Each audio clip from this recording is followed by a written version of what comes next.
Oke, assalamualaikum warahmatullahi wabarakatuh. Waalaikumsalam warahmatullahi wabarakatuh. Hello and good morning. Thank you for coming.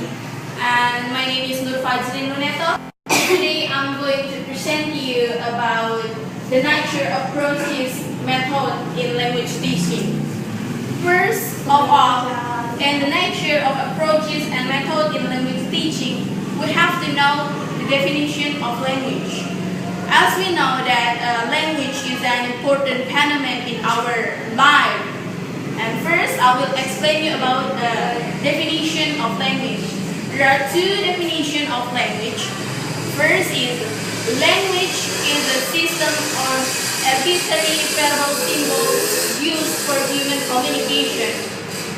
And according to Wardau in 1973, in pages 3, she said that language is a systematic phenomenon of communicating ideas and our feelings by use sign centralized and then sound, gesture, or marks that can make having understood meaning.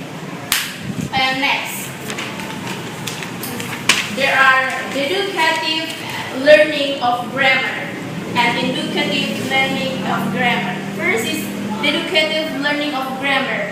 This is an approach to language in which learners are taught rules and given specific information about the language.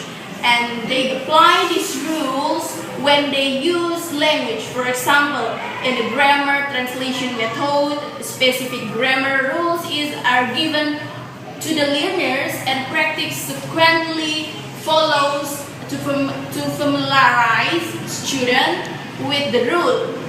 And then the feature of it are to saving and suitable for adult learners who can offer abstract thinking. Next is the inducative learning of grammar. In inducative learning of grammar, this is an approach to language learning in which learners are not taught grammatical or the rules directly, but language in this inducative learning of grammar, language teaching methods which emphasize use the language rather than presentation of information about the language include the direct method.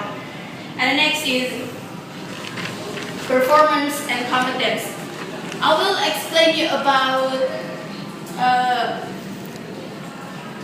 performance and competence first. The communication is